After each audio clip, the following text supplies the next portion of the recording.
Hi everyone. Okay, I'm fully aware my hair is doing something very strange at the top and I can't fix it, so you're just gonna have to, we're gonna have to put up with it. Spring 2025 is loaded up to the Rose site and it's dropping in at other sites for pre-order, so let's talk about it. I did my review on Instagram when the collection was released, and this was one of those collections that people were unsure of. The first collection that did that to us, that sort of had us stumped, was spring 2024. But I think this is similar in the way that, like, the Rose, a very polished line most of the time. The designer's personal aesthetic is a little more street. And so this collection is a collection that infuses a little more of their personal aesthetic into the collection, which is very nice. And we've seen them do that before in that the other spring collection. So this is nice. But I will say that when I first saw it, I was momentarily, like, I took a pause, I took a beat to feel it through. And I don't know if you follow Jeremy Lewis on Instagram, but he had a scathing review of this collection. I didn't agree with him, and I'm going to link my Substack review, which gives you all the details, but let's do a quick breakdown.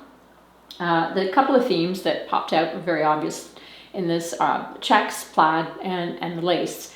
The lace being quite reminiscent of old Celine, but there were hints of a lot of different things going on in this collection. These are the looks that sort of bring us home. They're very comfortably the row and building on some of their older styles. Like, for example, the Sublease reminds me very much of my Fleur coat, but it's every time they do it, with the tiny tweaks they make, they just refine it even further.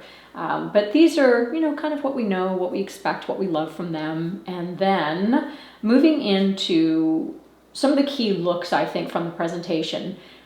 The lace offset with the red and black flip-flops, and the Q bowling bag, which they haven't figured out how they want to name the bag. Is it Agnes? Is it Q? It's showing up in both names and it's confusing to me. And then there's the Leans coat that comes back in the khaki. So these are nice. These are really nice looks that are not for everyone, and definitely the way they were styled here, they're not for me. I like the individual pieces, but to put it together, I might do something a little more monochromatic, a little more subtle. And then you have the checks. This is why many people messaged me after the collection and said, "What the hell? Like, what was this? This isn't the row." And I'm like, "Yes, it is. It is. Just wait till the end."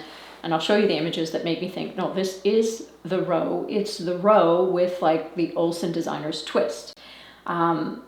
These are really bold prints. And the problem is as much as I'm drawn to, for example, this shirt, I mean, the Nessun shirt, they've really gone all in on Nessun too, because it's available in a bunch of colors and different fabrics. So I'm keen on trying the style and seeing how it compares to the Luca or the Lulu, for example, to see if it's as oversized, because I'm finding that I'm not reaching for them as much as I'd like to, because they're so generous and so voluminous. I hope this is a toned down version, but we'll see. And it comes, they've introduced new sizing, as I'm sure you've seen. They used to be extra small, small, now it's 0 and 2, sometimes double extra small. But so back to the shirt. So the plaid is really nice, isn't it? It's very pretty, but you know what's going to happen. Everyone's going to be wearing it, and you'll fatigue of it really quickly. I prefer the more subtle prints, like this blazer, which reminds me so much of Uma Wang. I am a huge fan of her line, and there's such a scarcity of her products. You can't really find things, even on consignment. I scour the internet for pieces from past collections, and they rarely come up, because she doesn't produce a lot, and the people that buy the pieces, they really do hold on to them. Unlike what I'm seeing with the Row, I think the Row's production has just gone to this massive scale that we're seeing so much more on resale sites, that every time I see something I love and it's sold out, I don't worry. I miss the days of being worried, because those pieces were far more special. I like this coat too. It's nice. But again, I think it's very bold, and I'll probably get tired of it. And after the dress, I had a skirt, I think it was from All Saints, that reminded me so much of this dress. This was one of the dresses that Jeremy Lewis took issue with. He said, who would wear this? But you know what? The beauty is in the detail, and the beauty is in the fabric too. First of all, I actually like this plaid. I like the tones of this dress. I think this is muted. I think it's very lovely, and the ribbon ties are grosgrain. It's a beautiful wool. I imagine it's just going to be heavenly when you put it on, and on some people it might look like a sack, but I like it. It's relaxed, it's oversized, it's very nice. The problem is the price, and it's a memorable dress. If you're wearing it for an evening event, it's tough to wear this twice if you go to a lot of galas and you need to look different. I don't mind that. But I know some people, but anyway, if you're in that bracket and you're making that much money and you're going to, maybe you don't care and you're price insensitive. I am not. So as much as I like it, this is something I'll have to wait for. I do love this skirt so much, and I like it with a tee. So many looks in this to love. Let's move on to evening elegance. Every collection is going to offer a sampling of evening wear, and it's very pretty, usually out of my price range. I love this dress. It's gorgeous and elegant and just so refined. When I was in the showroom last time, I didn't see this collection up close, but I've seen other collections, and you get close to the fabrics and touch them and you get it. I'm like, yeah, oh yeah, that's why it's this price. And the hand stitching and the detail, the embroidery and the sequins, it's divine. I love that they've included so much casual wear and denim in their collections, because this is what we're wearing. This is what we want to wear. My Substack is lit up because of this, the Nessun denim shirt, which apparently is, if I can recall what they said, is it's like a denim shirt, but it's linen, and it's thicker than linen, but still soft and flows beautifully. This is perfection. Like, if you can do a denim shirt and not make it stiff and make it feel good, but do it in linen such that it feels like denim and you want to wear it every day, that's fantastic. Personally, I don't love denim shirts on me. They feel too Western, and maybe it's because I'm Canadian and everyone talks about the Canadian tuxedo being with the denim shirt and the jeans. I really don't like that look, never have, never will. I just think that there's a lot to choose from here that's very practical, it's very wearable. After Jeremy's review, I went through and pulled photos because I wanted to make the point that you might think there's no client for this. You might think that the row clients are not going to wear this, but I think that's incorrect. I think if you love the row, you most likely appreciate the Olsen's style on some level. And as with everything else, the rose slope burn will get you. And this is, I mean, look at this dress right here. This is very much like this one. A plaid of some sort, some checked shirt. Maybe you're going to wrap it around your waist. Maybe you'll wear it open. But I really do like that they're putting it in the row offering and giving us something new. And this is an example of some of the clients who would appreciate a style like that. That's Jennifer Lawrence in a coat that looks very similar to the one in this presentation. That's me with my checks. That's Zoe Kravitz with her plaid skirt, and that's my head cut off there, but that's me with a dress over jeans. This is something I did a lot back in the day. That was a go-to look for me. So it's really nice to see it in the collection, and kind of like a real blessing. Okay, let's start with the coats. Always giving us good options in coats, because I'm in love with their coats, and I think that's really the defining piece of every row look, of every look that stands out, that anyone you see and you think, oh, I'm really drawn to this. It's usually a big, long coat. It cannibalizes the rest of the outfit too, so I think it's the most important thing, the one you really want to pay attention to, is what is your coat. So let's start with the Tavashina coat in the silk and cotton, the one that I spoke about earlier. It's really nice. The fabric is going to be lovely. I've had their silk and cotton on my body, and it's really very nice and light. The price is up there, and it's a plaid. It's a print. And I don't know how flattering this is going to be on my complexion, although the model kind of looks a little similar to me. Maybe it'll be very nice. I'm not sure. It remains to be seen. I definitely want to try it on, but more just to see how I like it, not so much because I think I'm going to buy it. I really like this one. I feel like it's going to be like a canvas feeling. It's camel. I like that it's done in cotton, and it's just kind of classic in its style, like just a wrap, you know, shawl collared wrap coat. It's about 4,500 US and very expensive, but really nice and not one you're going to get tired of. It's neutral, it'll go with everything. I want to talk about the sable and Sublease coats because these are, I mean, I just, of the collection, by the way, my favorite look was this one. Just can't get enough of it. Like head to toe, the simplicity, the ease, the elegance of this look. It's really nice. And key to this look, of course, is the coat. It's almost like she's not wearing anything underneath, but the sable and Sublease remind me of my Fleur, and it's a nice style. I'm going to tell you, this is one that you may overlook. You may think, oh, well, it's just an oversized coat. I could get something like that at like a high street shop, but the material is so soft, and it's the way it moves when you walk that's the game changer, and how it falls on the body. I really like this style, and I think it's something to consider. I know it's expensive, the cashmere one especially, but have you felt it? Let's move on now to jackets. Jackets are really not my thing. The Tina jacket, I've been getting questions about this. This is going to sound horrible, but I just don't know why anybody would buy it. I don't love how the checks look on this style. It's too much. And for that price, I just think you're going to get tired of it. If they had done it in a black, it's kind of cool, and maybe.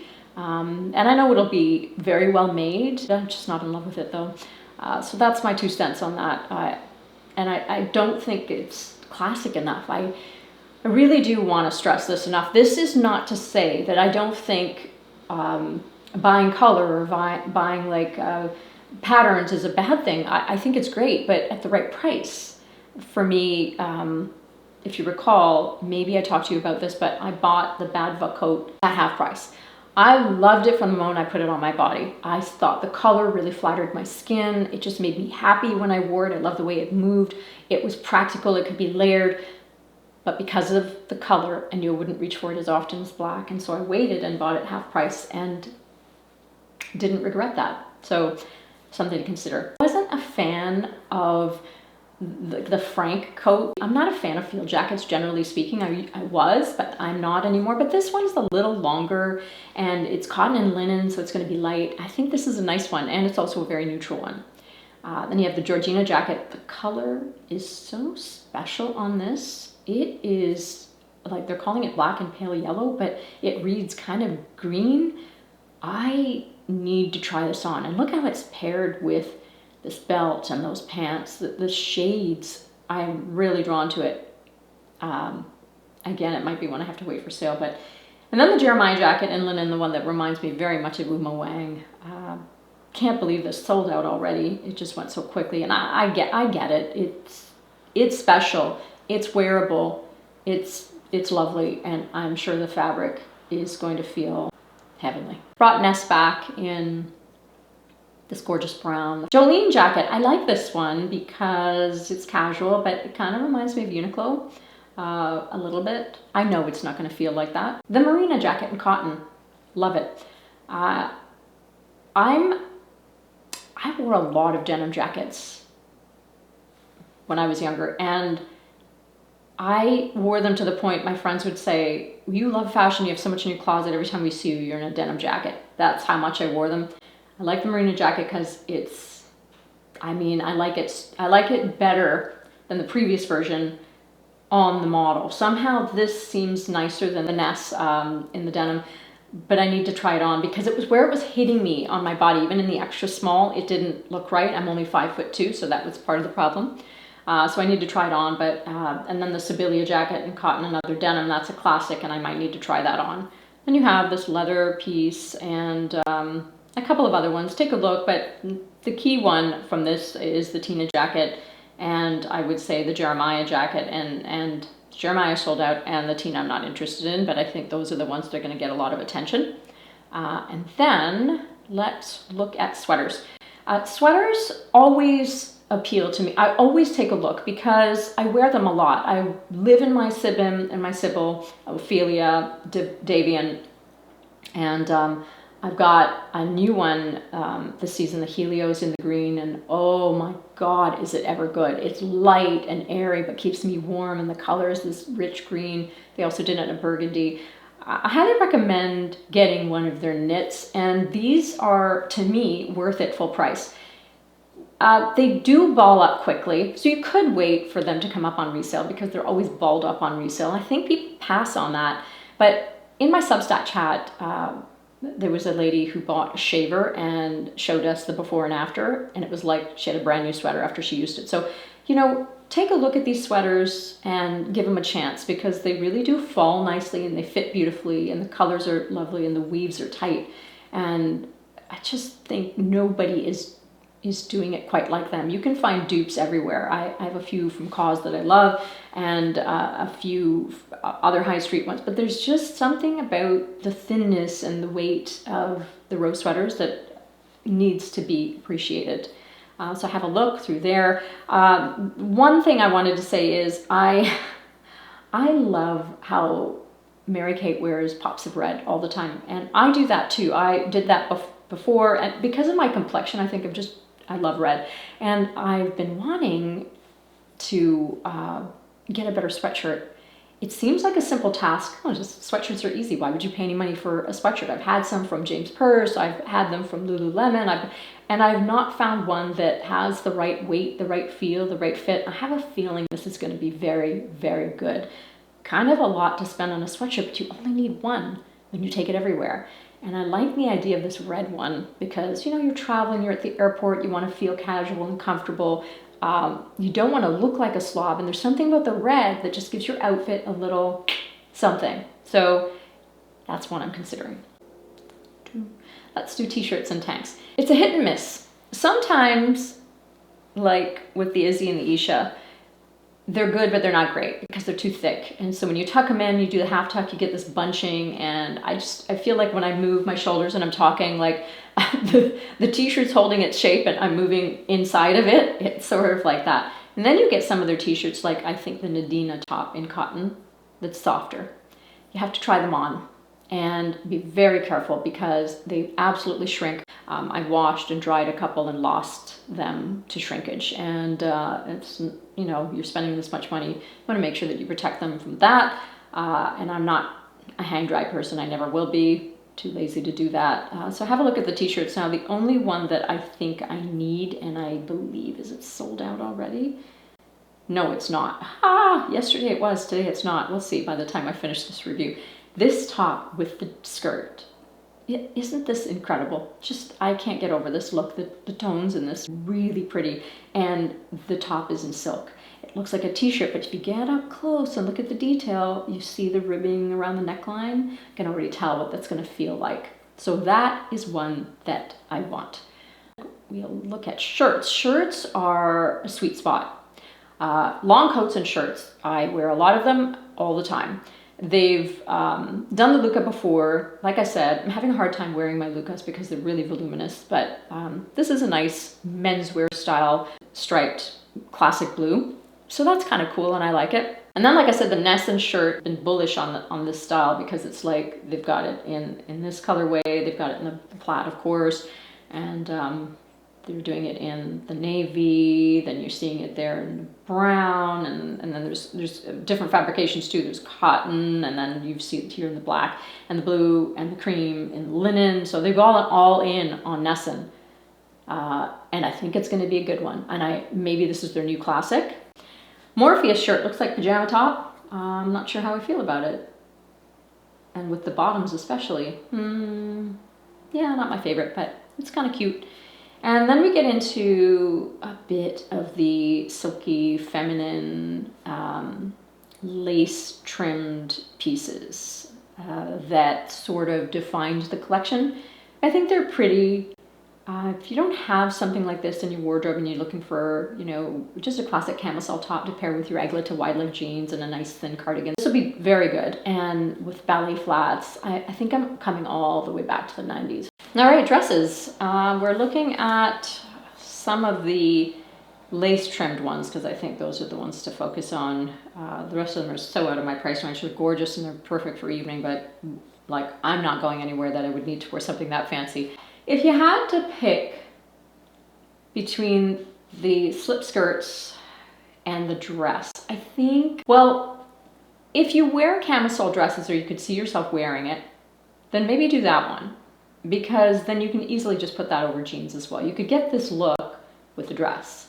You could also get it with the skirt, of course, but maybe your money's best spent in the dress because it's more versatile, gives you more options, more ways to wear it. Then they have some beautiful gowns like this, like I mentioned, the Milan dress in Cupro. Oh my God, I can't stop looking at this one. I really want it. I know that this one will get just the tiniest stain, you know, and I'll be so upset. And then I'd have to do it in black or gray or something. I'm not interested in that color. It's the cream that I'm drawn to. So we'll see. And then the Dawn dress in the wool, and I really want to try this one on. And then you have some really beautiful gowns and a continuation of some of the classics way down below. Have a look. There's lots to see of dresses as always. And then the skirts, we've already talked about the Esperanza skirt in linen and viscose. I want it. I don't know how I'm going to get my hands on it. I'm hoping other retailers will carry this one so I can order it to try. The same skirt, of course, in this bold print, which is the theme and the spirit of the collection, is already sold out on the Rose site at the very least. And I think that either the Nessun shirt or the skirt is the way to do it. If you're going to do one bold piece and you really want that print in your closet, then this is a good way to do it. I like the skirt because there's something about it being removed from the face and further down that makes it less bold.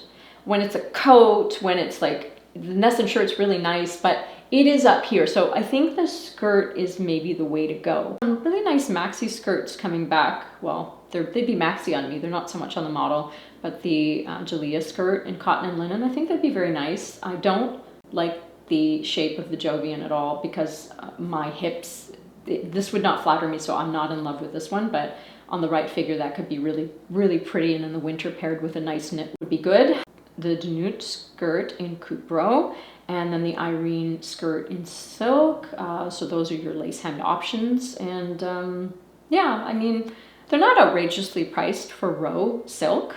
I mean, who doesn't need a silk slip skirt in their wardrobe? Pants and shorts, I'm kind of excited about this because, so there are some new classics in their trousers and you can go through them. I'm sure the Lila's pant will be very nice, reminds me of the Rufus, and just took off. Everyone's buying those and they're great. You have the Sherry pant in linen to match that stunning blazer. Tarly pant in cotton that went with this key look. It's nice on its own. The Bogat pant, also another nice one. I like that they have so many options for trousers for people that work or need a classic pair in your closet. I struggle with trousers because I always want something that's low-waisted and wide-legged, and for my frame, it's kind of tricky. So I really like that they keep introducing them so I can keep trying. I love my Rowan trousers. They work very well, and my Pippa. Pippa comes up a lot on resale on The RealReal, and I live in my Pippa pants. So if you find them, I think that's worth it. Let's talk about this, the Hypnosta pant in cotton. How cool are these pants? I mean, pretty much see-through though. I like it paired with this sweater that I had a chance to try on in the store, part of like pre-collection, transitional. Then they've done it here in the cotton as well, and then that's what this, they don't look like the same pant to me. Look at these three pairs of pants. I don't know why this one's the same name. It just doesn't look the same. But what I'm most excited about, I love my Eglita pants, my jeans. I wear them all the time. I have a couple pairs of blue, I have a white, I have the black, but my favorite pair is the black, which is the linen and cotton blend, and there weren't enough of them, and they didn't do it in any other colors. But I also have this pair that feels like a different fabrication. It's a pant, not a denim. And the rise of the Eglita, it's not too low and it's not too high, and it's the perfect wide leg, and it's great for one break, and it just makes every outfit look so good. Works really well with my Marie sneakers. It's an everyday pant, and I'm loading up. I wouldn't pair it like with this jacket the way they've done it because it reminds me of the Canadian tuxedo. Not a fan, but I love this color and I want it. And then they're bringing it in this color in linen. Oh boy, I'm a sucker for their linen pants, and I think I'm gonna have to do these. And it looks like they have a few colorways of the Tarly jean. So, you know, you'll have to see what suits you best. Higher rise or low rise, because the Tarly looks a bit high rise and the Eglinton's lower. And then there's this color, which is also so nice, and paired with this top, I mean, it's just perfection. They really do know how to style a look that makes you want to buy it head to toe. They're bringing back the Carlisle in new colors, and Carlisle was a tricky pant for me. I have them, but I don't wear them a lot. The sizing was funny. I mean, I'm a 25 across the board normally, which is like a 2. But in these, they felt tight on the hips. And I don't have big hips, but they felt snug. They weren't as flattering on my behind either. But they're nice for a more streamlined, straight look. And with loafers, they look really good. It depends. Lots of people love their Carlisle jeans. I just find that other styles suit me better. They're bringing back the Riaco. And I like it in this color. The Riaco was a tricky fit for a lot of people. There were so many people that said to me, you know what, I had to return my Riacos, or I'm selling my Riacos, because they found them very oversized. They found that they bunched at the crotch in a funny way, in a way they didn't want, and they were too cropped for people that are of average height. But I really like it. Overall, it's a good fit for me. I'm glad they're bringing it back. Then you have the teal pant and cotton cashmere. Listen, I want casual pants that aren't going to shrink, that I just have to dry clean, that I can wear on repeat. I think this is going to be good. The only thing I don't like is that they've got an elasticated bottom. I want a wide leg or a straight leg in a pull-on cashmere cotton loungewear type pant. Okay, let's look at shoes. I think there's a few key pieces from the collection. Obviously the flip-flops, and everybody's asking me about them already. What size are you buying? They only come in whole sizes. So whenever a shoe only comes in whole sizes, I order both 36 and 37, because I'm a 36.5. I never know if I should size up or down, and the row sizing is not consistent, so that's what I would recommend if you can. So the two that stand out are the Dune flip-flops and these T-strap flats. There are a few notable styles that are worth talking about. The foam sandal and rubber kind of reminds me of a Birkenstock, but an updated, more sleek version of that. It's a nice slide. I can't wear foam or rubber because of my neuromas. If they had done it in leather, I would have thought about it. The Hue sandal might be an option for me because it has that little toe piece and it comes in leather, and it looks like it has an arch there too. These could be very nice and comfortable and great for the summer. It might be your new walking shoe, which for me right now I say would be the hook and loop. And this one is just more open and free. So I'm gonna give those a shot. I don't like the mesh booty at all. They're just not my shoe. I don't think they look flattering even in the looks. So I'm gonna skip over them. The canvas sneakers in viscose and linen. I've always wanted a black sneaker with like a gum sole on the bottom, so I've ordered these. The Hue slip-on is odd looking. I like the canal better. There's something about how high the vamp's coming up on this that I just don't know if it's very flattering or how it would look on the foot, but again, haven't tried them, so we'll see. And then the square ballet flat or the square T-strap. If it's just one or the other for me, I'm gonna try the T-strap, because how could I not? I like that they've done that square ballet in the gold too. They've done the T-strap in the gold. Be curious to see if Mary Kate comes out and wears one of these, because she liked her Avas back in the day, and maybe this will be her updated version of it. Don't know. And then let's move on to handbags. Lots to talk about in handbags. I love handbags. So the Oregon bag is coming back. I've done a full review of this one. It has a very wide base. I sent mine back and traded it in for a smaller tote. It looks so good, I think, in that light color raffia. I know it's expensive and you can probably get one that's cheaper in that color, but how pretty too is this green? We have a few people, I think, that are contemplating or purchase the green in my Substack chat. I like the Ruth tote in leather. Don't love that price, but I like this tote. I think I'm really coming on board with the weave more. I used to think of it as like more Bottega, and I'm not sure that I wanted to see that from the row, but I'm changing my mind a little. The kit tote, if you missed out on that very odd shaped Idaho that I now have 4 of, can't believe I just panned that bag when it first came out. This is what the slow burn does to you, and I love it because it kind of reminds me of the East West Margot, but without all the fuss, and it's not as popular and not as many people are carrying it. And this kit tote reminds me of that a little bit, and the only thing is if you need it to go over your shoulder, You need an extra strap. It doesn't have any of that. And now, how could we not talk about Marlowe? So the newest addition to the Margot family with the buckles. Yes, this will go over your shoulder. And yes, this is a very big bag. In fact, so big that I'm contemplating maybe I don't purchase the one that I pre-ordered, but let it come and we'll see. Marlowe will be offered later in a 14 and a 12. Those are more reasonable sizes. However, they do remind me of the Deluxe then. So what's the point? I've already got a Deluxe. Do I need a Marlowe small, or should I just do the 17? Because I do love my Margot 17. And this is like a bag you can schlep things in, but it's got a little bit, it's still got the gusseted sides. It's really nice. So I'll give you an update when I get that. And then you have some more banana style bags coming in, which are kind of cool. More colors in the India 12. The Henry bag, or the Henri bag, the one that Ashley was seen carrying. This is a nice one. It's really practical. It's not going to have the thickness and the weight of the Marlowe. It's not the elegance of the Terrace.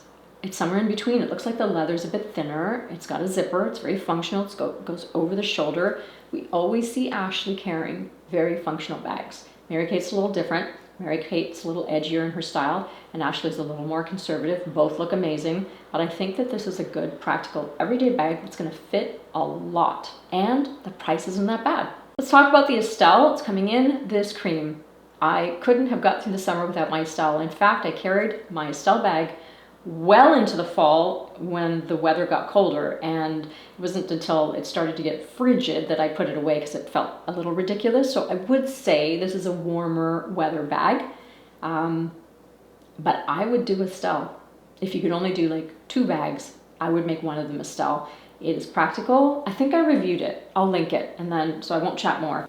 The Mira clutch, they've done a beautiful ad on Instagram for this. I pre-ordered it in this color, in the green. It comes in some lovely colors, but I'm not sure it's special enough. I'm not sure that maybe I don't want to save the funds for something else. I do love the green a lot, but I think I'd rather have a bag now. I have enough clutches and things for the evening, but if you have a gap and need a clutch, how elegant is this? It's so pretty. It looks like it's a decent size to carry in your hand. It's not overwhelming, and it'll carry a decent amount of things for the evening. And let's talk about Peggy. So my issue with the Margot is it was too big and too cumbersome. It just didn't make sense, and I wanted a smaller version of that. Probably not going to do it. I don't know. We'll see. This is one that I want, the to-go tote. It's coming in small. It's coming in a large. I think I want this. I'm just drawn to the entire look, the coat, the shoes, the tote. But I think this is a nice substitute for my north-south nylon tote. The nylon is nice, and I carry it all the time, and I put it inside my inside Margot too when I'm traveling, but it's not as classy. So I think this would be for the same purpose, but just a little classier. And then the Emily bag in raffia in this color is very rich. This is the one that Zoe Kravitz carried, and she looked really good carrying it. I don't love the shape of this one. I've tried it, and it's not for me. Kind of like this tulip-shaped bag. It's okay, and definitely not the sole bag. That's not for me either. The North-South woven, I think that's worth spending a minute on. It's expensive, and it's the medium size, so not the large, but it might be one you want to consider if you're kind of done with the classic North-South tote. This is a nice way to mix it up. I think I'll leave it there. I think that's it. There's, unfortunately, a lot to consider again, and I make a list, check it twice, make a list and see what's missing, what are the gaps in your wardrobe. If you have a limited budget, I wouldn't get any of the bold prints. I might not even do the lace because I feel like it is a little trendy unless you need a lace slip skirt. Like I said, everybody could use a lace slip skirt, but if you don't need it right now and you're not keen on building this look, then maybe don't get that one. Put your money into some of the classics. The Egletas in the new colorway do a Nessun shirt. I'm excited about those Nessun shirts. The things that I have pre-ordered, the things that I want, that I feel like I must try or need to try at the very least, the Marlowe in the 17, the square toe T-straps, the Dune, that might make me a complete fool because if Javiana had done a black-red version of it, I'm sure I'd be just as happy, but I'm going to get the Roe version. And then the Mira clutch, I need to try it in the green. I pre-ordered it, but it may go back. I want the to-go tote. The rest of it, I mean, of course, the skirt. if I can get my hands on it. But the rest of it I can wait for. I like this collection a lot. I really do. And I think that if you have funds, God, are you ever lucky, because you're going to get to play a bit and add a little bit more edge to your row look. That is it for the Spring 2025 review. If you have any questions, leave me a message, and I'll see you here on Instagram, TikTok, or Substack.